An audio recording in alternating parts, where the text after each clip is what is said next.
compreendermos agora, dentro da nossa intimidade, porque a modificação no exterior obedece às mudanças internas. Essa é uma lei imutável. Capítulo 43, Livro dos Espíritos, questão 349. Nem sempre o espírito, quando falha a sua reencarnação, imediatamente escolhe outra. Esses casos devem passar pelo exame dos benfeitores espirituais e depende muito da necessidade do reencarnante.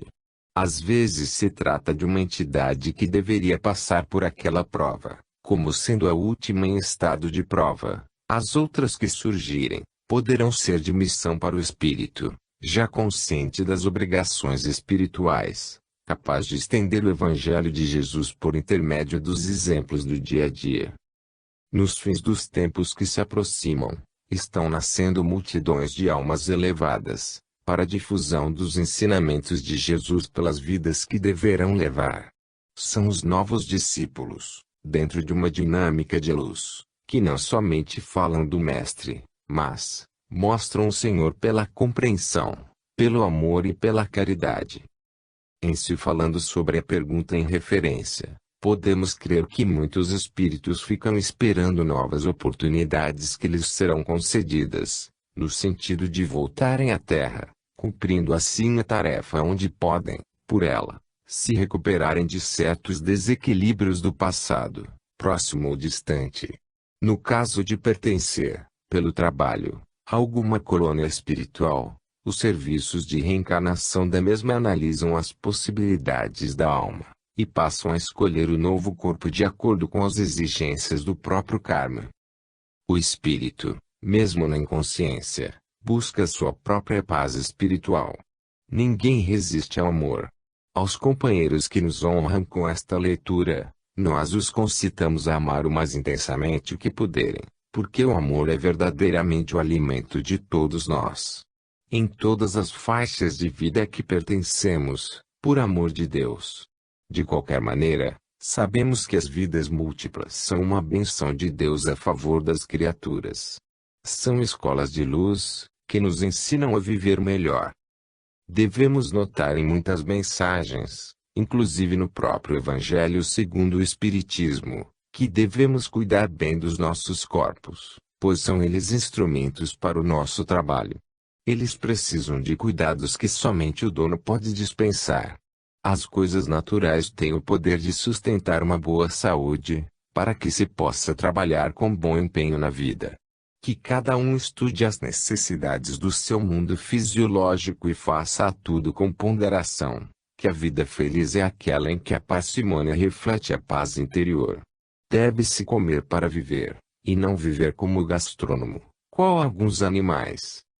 Que se aprenda a respirar melhor e a confiar no que se respira, visto que Deus nos dotou de poderes e que, pela vontade, podemos atrair o que desejamos.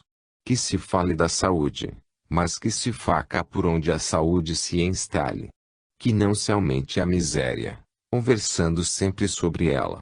Distribuamos alegria e vivamos alegres nas coisas nobres, que não existe felicidade sem alegria no coração em Cristo. As determinações do mundo espiritual a nosso favor certamente que são de maior utilidade. Não regateemos a vontade do alto, pois Deus sabe o que faz para o nosso bem. Se queremos as coisas imediatamente, sem avaliar as consequências, podemos nos desesperar. Confiemos em Deus, que Jesus sempre confia em nós. Capítulo 44, Livro dos Espíritos, questão 350, deplorando a escolha. O espírito, quando encarnado, depois que a sua consciência já se encontra reduzida, não se lembra da escolha que fez, entra em um estado de depressão, sem seu coração não vibra a fé. Quantos não têm ouvido, principalmente na época que corre a juventude, dizer que não pediu para nascer em tais ou quais circunstâncias? É a revolta de estar preso na matéria, pois o espírito não se lembra de que foi ele mesmo quem escolheu aquele tipo de provis, e quando não foi ele, foi a lei que assim determinou, pela força que possui para que a alma pudesse desabrochar suas qualidades de vida e de luz. A alma não pode deplorar a escolha, pelo estado de inconsciência em que se encontra. Quantos suicidas há, sem causas que se possa analisar, visto que essa causa está no inconsciente, mas ela se irradia para o consciente em forma de depressão, que o leva a um momento drástico de tirar a própria vida. A doutrina dos espíritos, que é o mesmo Jesus voltando para a humanidade, abre os braços a toda essa humanidade em sofrimento, não somente consolando, porém, levando e dando educação a todas as criaturas de Deus. É o Consolador prometido por aquele que pode prometer, porque Ele é a vida, a verdade e o caminho.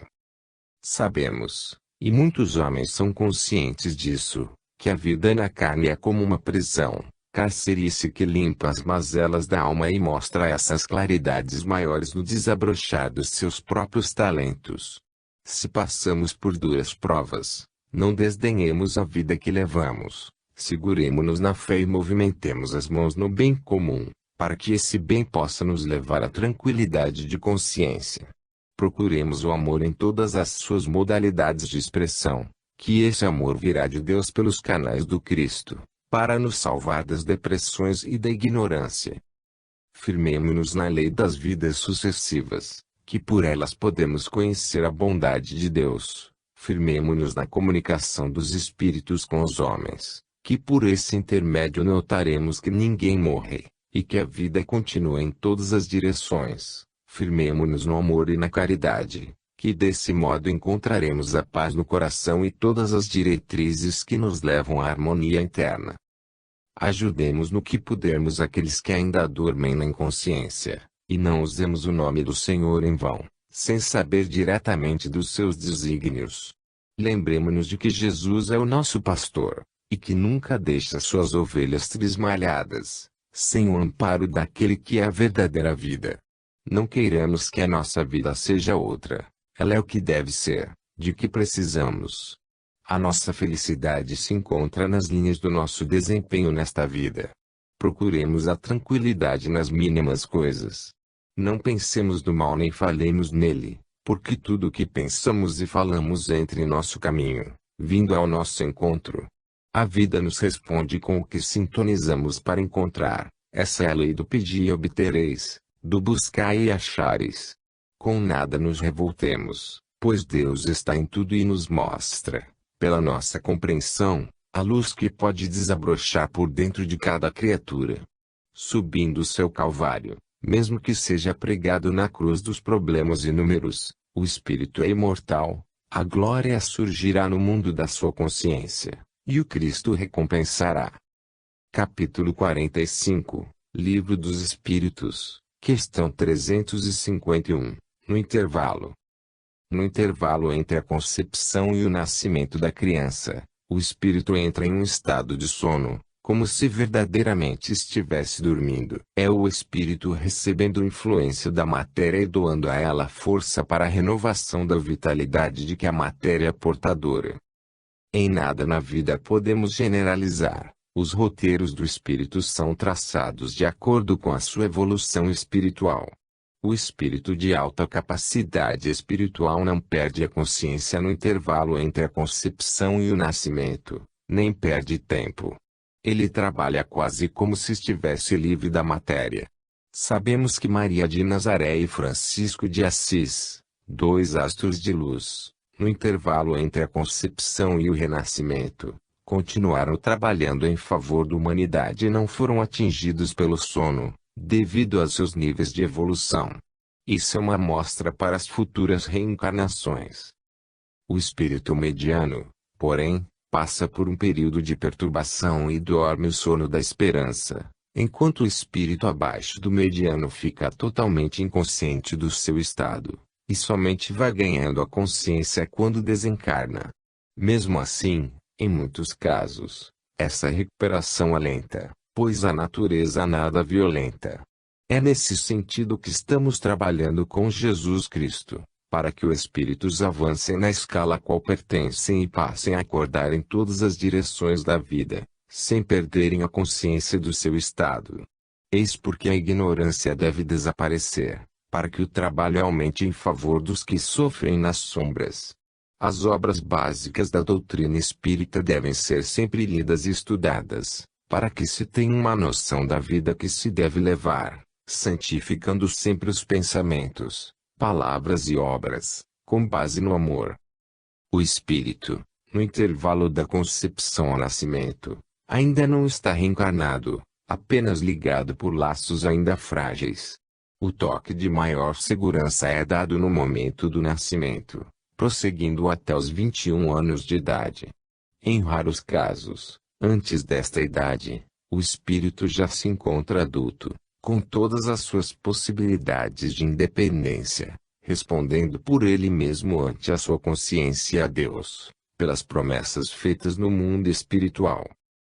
Nada fica sem a proteção de Deus, nosso Pai de amor. Em todos os intervalos em que a alma sonha, as mãos do Divino Mestre operam em sequência permanente para o restabelecimento da individualidade da alma, para que algum dia ela possa se libertar e conhecer a verdade. Ao reencarnado, quando adulto, a natureza consciencial vai mostrando, na cadência da sua evolução, algo de que era no passado, de modo que o espírito possa trabalhar nele mesmo, na iluminação dos seus sentimentos. Capítulo 46, Livro dos Espíritos, questão 352, recobrando as faculdades. O espírito não recobra suas faculdades imediatamente ao nascer. Ele ainda não se encontra em completo domínio sobre seu corpo. O seu instrumento de carne não lhe fornece meios para tal empreendimento. Compete, porém, ao espírito esperar, pois com o crescimento do corpo ele vai recobrando paulatinamente suas faculdades espirituais, mas nunca se aposta dos seus dons, envolvido na carne, como se estivesse em espírito. A alma se encontra abafada pelo amontoado de células que, mesmo vivas e em certa plenitude de poderes energéticos, está muito aquém dos canais que o espírito precisa para se manifestar como espírito livre. No entanto, é capaz de realizar grandes coisas. Ele, o espírito, tem intuições do que deve fazer e, ainda mais, os benfeitores da eternidade o auxiliam constantemente de acordo com o seu mérito. Podemos observar uma planta no seu crescimento. Antes, era semente, depois vai tomando a forma de árvore, vindo as flores e os frutos. Assim também a alma, a semente divina, inicialmente envolvida nas formas, vai passando pelo fenômeno de crescimento e tomando, com o tempo, a forma definida do espírito imortal, dentro da imortalidade de Deus.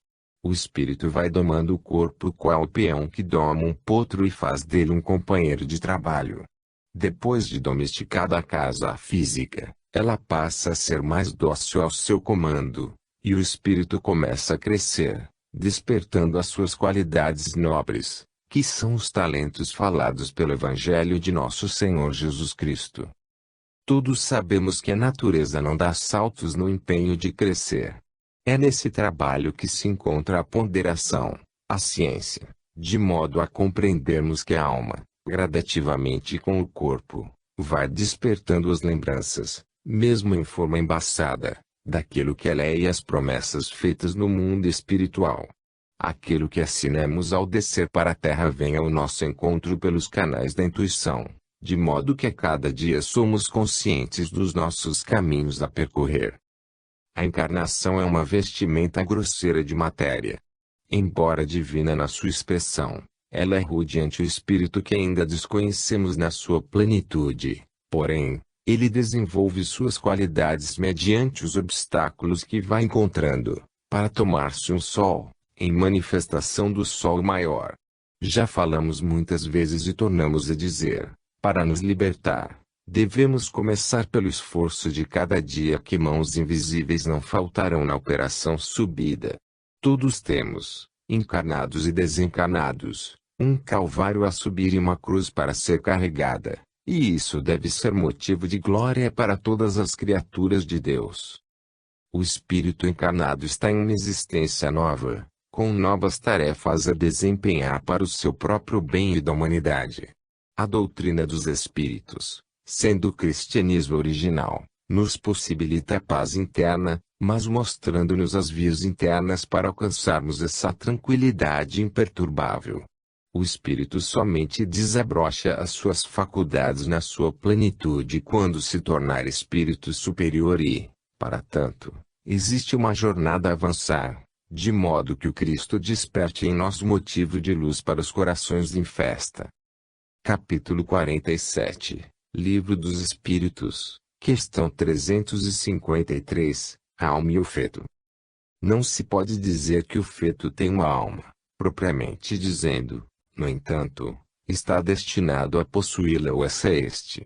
Já falamos em várias anotações a respeito, que a reencarnação somente se consuma depois dos 7, 14 e 21 anos. Os laços vão se apertando pouco a pouco, conforme o crescimento do corpo. É notório e prudente, que tudo na vida respeite leis irradiadas por Deus, sem violência.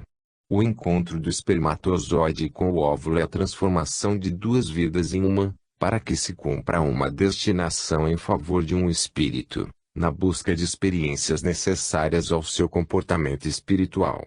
Estudando a geração nos aspectos de beleza biológica, notadamente dentro do útero feminino, haveremos de raciocinar que um corpo precisa ser cuidado para que tenha equilíbrio na jornada a que se destina a seguir. O espírito é uma ave que pousa no ninho craniano, comandando o corpo para a grandeza das suas qualidades imortais. Compete-nos verificar todos os dias as reações desse encontro, de maneira a deduzirmos com urgência o que devemos fazer da vida.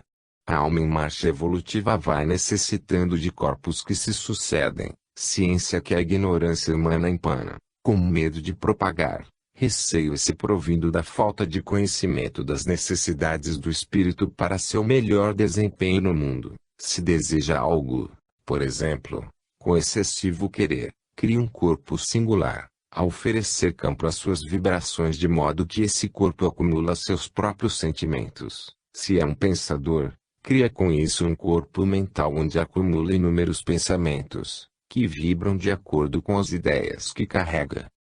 Quem não usa seus poderes, deixa-os atrofiar, e não pode criar corpos diante da inutilidade dos seus talentos. A própria ciência no futuro irá estudar o comandante do corpo em todas as particularidades que ela poderá alcançar, porque somente conhecendo a alma, poderá saber de suas vestes, com as suas necessidades. A psicologia, quando ampliada na extensão do amor, deverá cuidar deste estudo igualmente, ajudando, assim, a mãe na sua gestação, instruindo-a no seu comportamento, para bons pensamentos e controle emocional. Também o pai deve ser instruído nesse sentido porque o espírito bem antes do nascimento, já se encontra no lar, familiarizando-se com os seus futuros pais. É bom que cada um coopere na evolução de todos. Cumprindo seu dever, está trabalhando para si mesmo. A harmonia divina pertence a todas as criaturas. Precisamos conservá-lo dentro e fora de nós. Por enquanto, não é necessário saber onde o espírito fica. A alma não tem local especial para ficar quando está encarnada, podendo se mover por vários pontos porque o espírito é inquieto. Mesmo na inconsciência, ele se move e vibra em todas as direções e sopra onde quer que seja. Diz o livro dos Espíritos que o feto não tem propriamente uma alma, é a alma, certamente, que está esperando o seu corpo, para o cumprimento das suas atividades na Terra. Esperemos e confiemos em Deus, para que tudo corra bem, para o nosso melhor desempenho. Capítulo 48, Livro dos Espíritos, questão 354, Vida intrauterina. O útero da mulher é uma câmara sensível, na qualidade de ninho, onde tem todas as qualidades necessárias para a geração da criança, fenômeno humano, mas que tem feição divina. No encontro do óvulo com o espermatozoide, se dá o casamento interno de duas forças, que são envolvidas por energias imponderáveis, na formação de uma consciência instintiva, que passa a comandar como se fosse um computador altamente condicionado, porém, no qual brilha, nas suas irradiações de luz, a presença de Deus.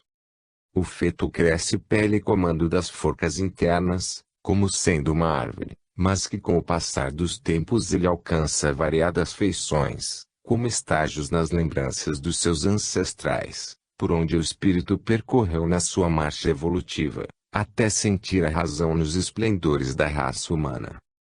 O seio uterino é um mundo onde se pode notar em ação as leis que regulam o próprio universo.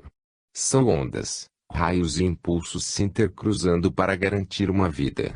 O corpo humano, não cansamos de dizer, é uma cópia do universo, estudado há milênios sem conta e experimentado por milhões de vezes na sua jornada, para que pudesse obedecer ao progresso. Ele, cada vez mais, vai oferecendo ao espírito os meios, dentro de suas possibilidades, de cumprir sua missão cada vez mais elevada na face da Terra. Esse corpo biológico foi planejado e executado pelas mãos do Cristo. A sua presença nunca faltou, para que esse corpo se expressasse como tal. Certamente que em seu derredor muitos engenheiros siderais estavam apostos para as suas ordens, em experimentações variadas. Em futuro próximo, o corpo físico tomará outra expressão que seja mais para o lado da fluidez, oferecendo assim a alma que o vai comandar meios mais sutis para altos cargos de experimentação. No campo da vivência dos conceitos evangélicos, sem as prováveis reações que se dão no corpo de hoje. É nesse sentido que se deve começar a ajudar os engenheiros do mundo espiritual nas lutas para descondicionar as vibrações negativas no perispírito, porque o seu campo de hoje é sofrido pelos pensamentos imantados no ódio, na inveja, no orgulho, no egoísmo e em tantos outros departamentos das trevas, que o espírito, na sua ignorância, alimenta. O espírito passa por diversas fases na formação do seu corpo, lembrando, mesmo na inconsciência, o que tem de fazer para o seu crescimento, atingindo, assim, a vida espiritual onde ele deve aprumar, procurando, por lei, a plenitude da vida em libertação com o Cristo. A ciência humana deve estudar a vida animal em formação na intimidade das nossas irmãs, para que a humanidade tenha mais respeito pelas crianças, se não pelos fetos. Disse o Cristo, de certa feita, vós sois o sal da terra. Os espíritos, movendo um corpo no mundo, são realmente o sal da terra, porque a alma vem temperar toda a expressão do entendimento, vem dar a compostura sagrada à própria natureza e essa, devolvendo ao mesmo homem as leis mais visíveis, para que ele se liberte dos laços inferiores que o prendem às paixões. A vida intrauterina é como que a vida em uma das maiores capitais do mundo, sendo que ela é mais perfeita por não desrespeitar as leis que sustentam a sua própria harmonia. Falando aos homens, pedimos que respeitem a formação da vida física e, em seguida, respeitem a criança. Ela é o homem de amanhã e pede hoje que amemos a Deus sobre todas as coisas. Eduquemo-las, não somente com palavras, mas através do exemplo. Capítulo 49, Livro dos Espíritos, questão 355, Criança não vital. Esse fenômeno das crianças não vitais pode ocorrer com frequência. De qualquer modo, existe um espírito que fornece elementos para a formação do corpo em gestação. Nada se perde no universo de Deus. São experiências necessárias à evolução dos espíritos envolvidos. Tudo é aproveitado como lições, para que no futuro se aproveite o melhor que se possa processar, para a beleza da própria vida. O pensamento é uma forca ainda desconhecida na Terra, a não ser por alguns estudiosos, e que experimentam todos os dias essa força soberana de Deus. Com relação à criança não vital, seu corpo obedece mais ao pensamento da mãe, cujo amor se transforma em ordens de comando na gestação do filho. Podemos encontrar muitas pessoas que, pelo olhar, simplesmente, dão vida a algumas criaturas em decadência, e outras que, também pelo olhar, matam plantas e adoecem pessoas. Pelos canais sublimados da visão flui o magnetismo puro ou exonerado da alma. Esses fluidos são emanações dos sentimentos em elevação com o Cristo, ou em decadência junto às trevas. A doutrina dos espíritos, codificada por Allan Kardec, um dos mais lúcidos discípulos de Jesus, que veio à Terra na sublime missão de reviver o cristianismo, mostra aos homens um celeiro de conhecimentos para que esse homem conheça a verdade, facultando todos os entendimentos, de modo a alegrar e a exultar na vida, pela vida. É muito difícil o que vamos citar, mas acontece. Há crianças que não são vitais que, além de constituírem prova para os pais, como em seguida para o próprio espírito que por ali se encontra, são feitos limpeza da vida intrauterina da mãe, que funcionam como investimento do mundo espiritual, representando renúncia do que deveria nascer em favor de uma mãe, nome sagrado dentre todos os demais na terra. O espírita deve à sua obrigação estudar o corpo humano em todas as suas feições de ciência da terra e do céu, porque, como conhecer os corpos espirituais, sem primeiro entender o corpo físico? É na sequência desses estudos que nasce o respeito às leis de Deus que se fazem presentes pela Mãe Natureza. Mesmo o corpo não vital merece o nosso maior respeito, pois ele tem uma destinação proveitosa. Deus vibra em tudo, e Jesus participa nos campos que lhe foram entregues olhar com amor e dedicação. Nada há no mundo, ou nos mundos, que se mova sem a presença do Espírito. Deus tem seus agentes de luz que registram todos os aspectos do crescimento da vida. No fundo, se queremos aprofundar nos acontecimentos, nada existe sem vitalidade, porque toda forma é a vontade de Deus operando para nos ensinar a viver melhor. O mundo está passando por determinadas provações. Quando falamos do mundo, salientamos com mais interesse a humanidade. É nesses transes que se dá nascimento à luz. Há muitos povos dormindo, que serão despertados com certa violência, criada por eles mesmos. Há muitas nações que, em verdade, são corpos não vitais, pelo menos por enquanto, no útero da vida, mas lhes será dada vitalidade pelo amor de Deus e pela caridade do Cristo.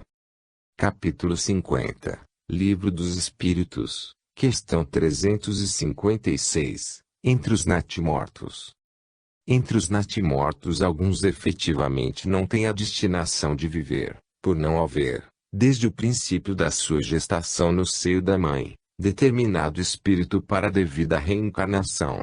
No entanto, como já foi dito, existem almas que aceitam, por renúncia, ajudar na formação do corpo, o qual é nutrido mais pela mãe, e tomando a forma humana para muitas lições que a vida possa dar. Um lar é um laboratório divino, onde se fabrica a mais sofisticada roupagem para a alma, que máquina humana alguma tem a capacidade de fazer, além do corpo que se forma pelo amor do casal. É, pois, uma universidade valiosa, onde opera a luz do Cristo, sob as bênçãos de Deus, para a educação dos espíritos destinados a conhecerem a verdade. O lar, quando em Cristo, não somente dá oportunidades aos espíritos para a volta ao mundo, como indica os caminhos para a sua jornada. No mundo espiritual há multidões de espíritos desejosos de uma reencarnação, esperando que os encarnados possam lhes oferecer esse presente do céu para os seus corações ansiosos na educação dos seus sentimentos. Certamente que existe uma luta muito grande para o espírito reencarnar, devido às provações que eles têm de passar nesse fechamento de ciclo. Os devedores desejam voltar, mas, como impediram muitos de renascer, são impedidos pela lei de justiça, por causa da ação dos aparelhos anticoncepcionais, sem falar do aborto provocado, crimes dos crimes, por tirar a vida dos indefesos. Porém, a vida aproveita a morte para lições, onde o espírito recolhe experiências e resgata de vidas pretéritas. Como já falamos, os pensamentos dos pais são poderosos, principalmente na gestação das crianças.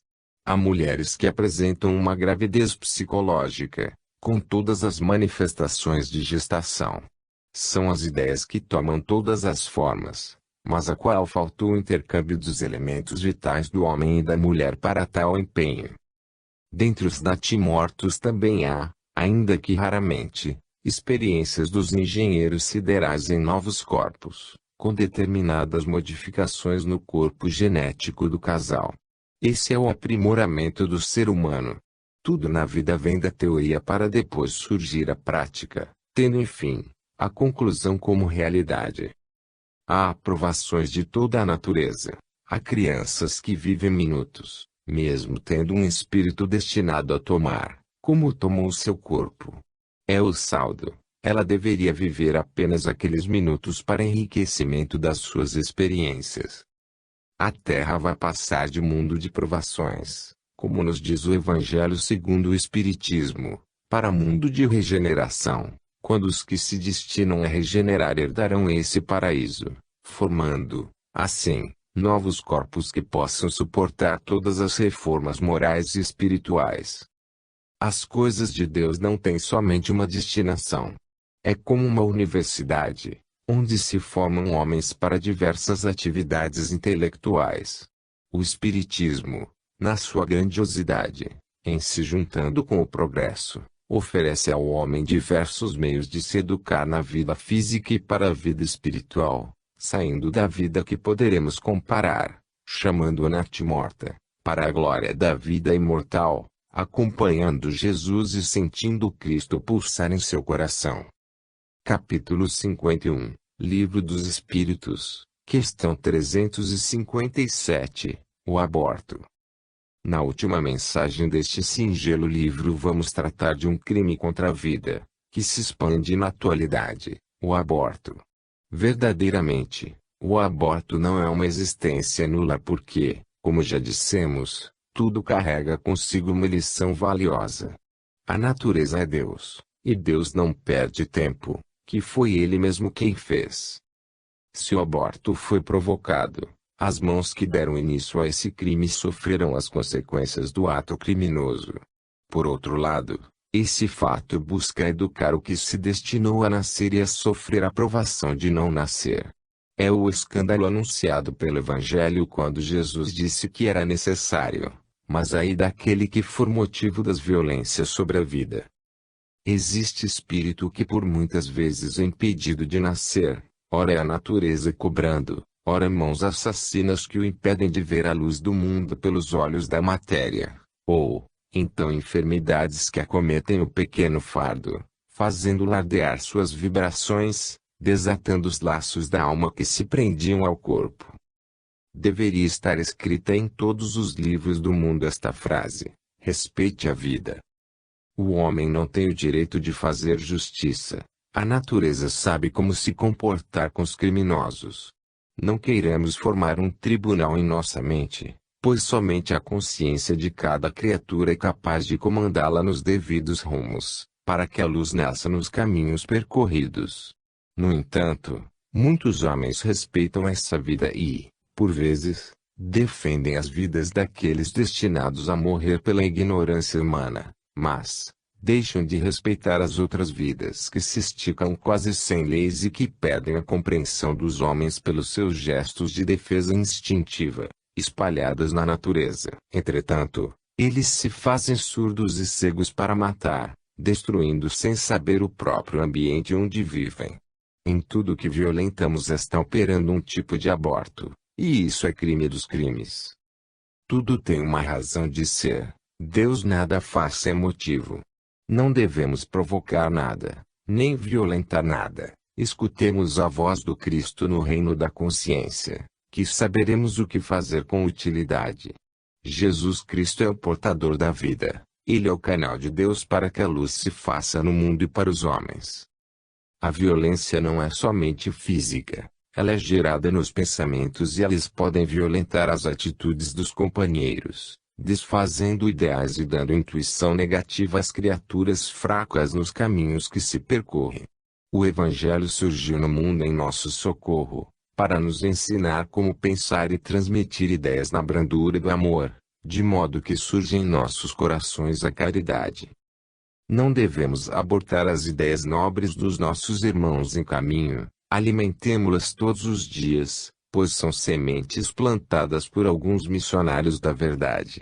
Procuremos ajudar a todos, no que pudermos servir, e respeitemos a vida em todas as suas manifestações, que a própria natureza passará a nos ofertar mais vida e consciência das vidas que nos cercam, por amor de Deus. O aborto é falta de Jesus no coração, e a vida é o Cristo no seu esplendor, na consciência dos homens. Fim.